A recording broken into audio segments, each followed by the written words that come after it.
लखनऊ और उन्नाव विधान परिषद सदस्य माननीय रामचंद्र सिंह प्रधान और उनकी धर्मपत्नी पूर्व महिला आयोग उपाध्यक्ष आज स्वतंत्रता दिवस के शुभ अवसर पर MPB senior public school Malihabad में बतौर मुख्य अतिथि के रूप में धर्मपत्नी श्रीमती अनीता प्रधान जी, बेटे प्रत्युष प्रधान और बहू प्रभा प्रधान और डॉक्टर जानवी पांडे लोक गायिका के साथ सम्मिलित होकर ध्वजारोहण कर छात्र छात्राओं एवं विद्यालय परिवार को स्वतंत्रता दिवस की शुभकामनाएं दी। विद्यालय के होनहार छात्र छात्राओं द्वारा अत्यंत ही मनमोहक सांस्कृतिक कार्यक्रम प्रस्तुत किए गए। सभी छात्र छात्राओं को उज्जवल भविष्य की शुभकामनाएं।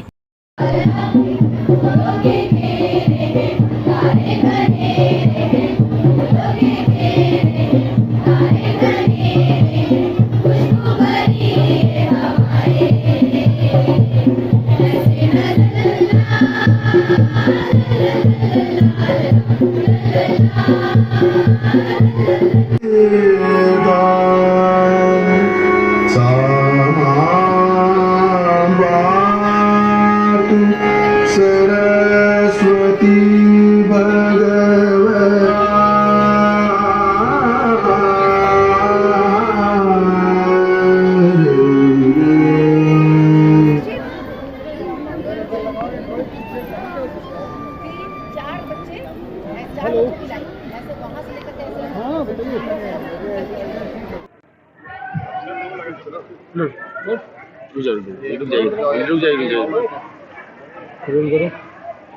जाने में काम है। हाँ बोले बोले। आज स्वतंत्रता दिवस पे अवसर पे आप क्या संदेश देना चाहते हैं?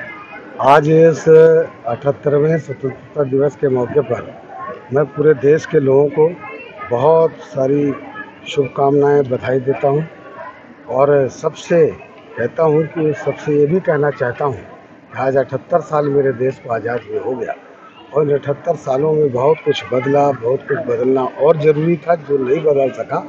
आज हमारे देश के यशस्वी प्रधानमंत्री आदरणीय मोदी जी का जो प्रयास है कि इस देश को 2047 तक जब हमारा देश 1.25 साल अपना आज़ादी का मना रहा हो तो ये देश दुनिया का सबसे सर्वश्रेष्ठ देश हो।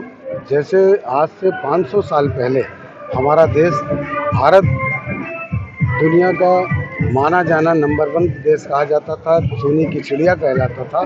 तो उस तरीके से जो हमारे प्रधानमंत्री जी का प्रयास है उस पे सहयोगी सारे पूरे देश के प्रत्येक नागरिक को अपनी जिम्मेदारी निभाते हुए इसमें सहयोग करना चाहिए ताकि हमारा देश 2047 तक दुनिया का नंबर 1 देश बन सके। इसके लिए मैं सभी देशवासियों से वो अपील करता हूँ। आज आपके वहाँ कॉलेज में कौन कौन से प्रोग्राम हो रहे हैं? हमारा ये कॉलेज चूँकि ग्रामीण क्षेत्र में है और इस ग्रामीण क्षेत्र में ये कॉलेज बनाने का मेरा मकसद ये था कि जो बहुत सारे अभिभावक, बहुत सारे लोग हैं जो मध्यम वर्गीय हैं, गरीब लोग हैं, जो अपने बच्चों को बड़ी लंबी चौड़ी फीस दे करके अच्छे कॉलेजों में नहीं पढ़ा सकते, उन बच्चों को भी जो हम गांव प्रवेश, चूँकि मैं भी यहीं का पढ़ा लिखा हूँ, यहीं पैदा हुआ, यहीं पढ़ा, ये हमारी जन्मभूमि है। इसलिए मेरी ये इच्छा थी कि जो गांव के बच्चे, जो गरीबों के बच्चे जो अच्छी एजुकेशन नहीं पाते उनको हम एक अच्छी एजुकेशन दें, अच्छा स्कूल बना करके। तो ये मेरा इसका उद्देश्य था। हमारे बच्चों ने, आपने देखा होगा कि इस ग्रामीण क्षेत्र में हमारे यहाँ के अध्यापकों ने, खासकर हमारी पत्नी अनीता जी ने बहुत इसमें मेहनत की और हमारे पूरा परिवार इसमें लगा रहता है, और हमारा बेटा भी लगा रहता है और उसके लिए हमारा यही सतत प्रयास है कि यहाँ के बच्चे, अच्छा आज आपने देखा भी होगा कि बहुत अच्छा कार्यक्रम दे रहे हैं, बहुत अच्छी एजुकेशन की, बहुत पढ़ाई में भी बहुत नंबर 1 हो रहे हैं। तो इसलिए मैं चाहता हूँ कि बड़े बड़े स्कूलों से कंपटीशन इस एमपीबी पब्लिक स्कूल का हो, ये मेरा प्रयास है। ठीक है, धन्यवाद। स्वतंत्रता दिवस पे आप स्कूल में प्रोग्राम सुन रहे हैं, सांस्कृतिक कार्यक्रम, तो आज कौन का आयोजन है? आज छोटे बच्चों के लिए फ्लैग होस्टिंग थी, फिर उसके बाद उनके कुछ कल्चर प्रोग्राम थे जो बच्चे अपने काफ़ी दिन से तैयारी पे लगे थे। प्री प्राइमरी से लेके सीनियर इंटर तक है हमारे बच्चे, तो जिसमें उनके कुछ देशभक्ति पे गाने भी थे प्लस डांस भी थे। और कुछ बच्चों ने स्पीच दी थी और कुछ ने कोटेशन बोले थे अपने। मैम कुछ बच्चों का प्रतियोगिता हुई थी, उसमें कुछ प्राइज वाइज डिस्ट्रीब्यूशन? असल में यहाँ पे गवर्नमेंट की तरफ से अभी 10 बच्चे का प्रोग्राम था वो, जो जिसमें सर्टिफिकेट मिला था। वैसे अक्सर प्रोग्राम गवर्नमेंट कराती रहती हैं तो वो हमारे बच्चे पार्टिसिपेट करते हैं। अभी जैसे आपका ओलंपियाड होने वाला है हिंदी में, उसमें भी पार्टिसिपेट करेंगे, अक्टूबर में आएगा।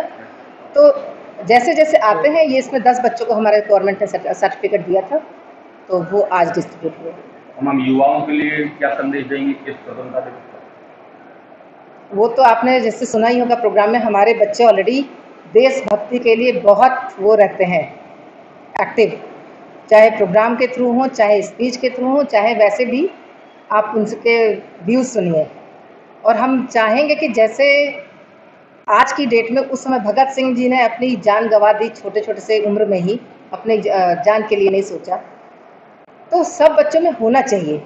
और ये खाली एक बच्चों का जज्बा नहीं होना चाहिए, वो पेरेंट्स के लिए भी होना चाहिए, और टीचर्स भी हो गए, कोई भी हो, आप हर फील्ड में रह के अपने बच्चों को तैयार कराइए। जैसे हस्बैंड ने स्पीच में एक शब्द बोला था बच्चों को कि आप अपने पेरेंट्स को या सड़क में चलते किसी भी इंसान को जो गंदगी कर रहा हो, उनसे कहिए कि सर आपने ये गलत किया अंकल आपने, तो रैपर उठाइए, आप खुद डस्टबिन में डालिए। तो हम धीरे धीरे अगर बच्चों को सिखाएंगे तो सब बच्चे सीखेंगे। है कि हम लोग अपने एफर्ट डाल नहीं रहे हैं तो उनके पास तक जा नहीं रहा है। हम अपने कल्चर को अगर उनको बताएंगे नहीं तो कहाँ से सीखेंगे।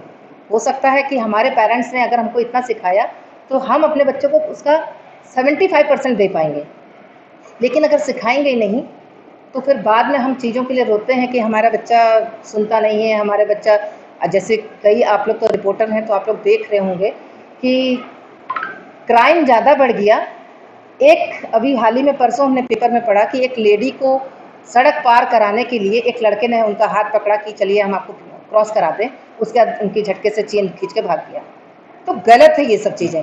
हमने क्या है, हम अपने बच्चों को उनको अभी जब सिखाएंगे इन्हीं चीज़ें, तो भाई चाहे देशभक्ति के लिए हो, चाहे एक पेरेंट्स की आपको इज्जत करना हो, तो ये सब चीज़ें हम लोगों को सिखाना चाहिए। ये मॉरल साइंस पहले से ही बनी थी, तो ये शिक्षा माँ बाप ऑलरेडी देते थे घर पे, तो रिस्पेक्ट करना तो सिखाना चाहिए, तो चीज़ें अपने आप ही आने लगेंगी सब कुछ। एक दिन देशभक्ति ना लेके आए हैं, 365 दिन देशभक्ति रखें। That's a good slogan.